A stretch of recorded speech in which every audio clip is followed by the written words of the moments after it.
Hey, I'm John Grant, and welcome back to the Johnny Grant Show. UFC 301 is on Saturday in Brazil and is expected to break illegal streaming records. So let's go through some of these fights and predict them. First up is a middleweight bout between Michael Pereira and Ihor Petieria. This is a very underrated fight. Petieria coming off a decision win where he looked very sharp.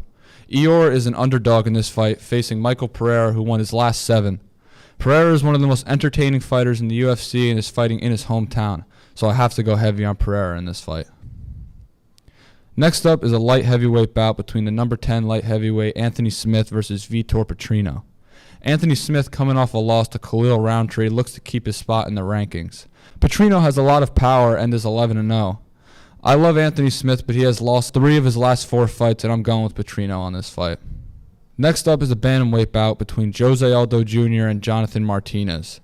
Jose Aldo is one of the greatest fighters of all time, coming out of retirement to fight at home again versus Jonathan Martinez, who has one of the best light kicks in the UFC. Martinez is almost a decade younger than Aldo, but I still think Aldo has some gas left in the tank and gets it done at home one last time on his UFC contract. For the last fight, the Flyweight Championship between Alexandre Pantoja and number 10 Flyweight Steve Erceg. Pantoja looks like the real deal as Flyweight champ. Here's another test for him versus 3-0 Steve Erceg. Erceg is not known by many MMA fans, but has the chance to really make a name for himself with a win on Saturday. Erceg is a great striker, but I think Pantoja is more of a well-rounded fighter and is going to win this one. Thank you for watching the Johnny Grant Show, and I'll see you next time.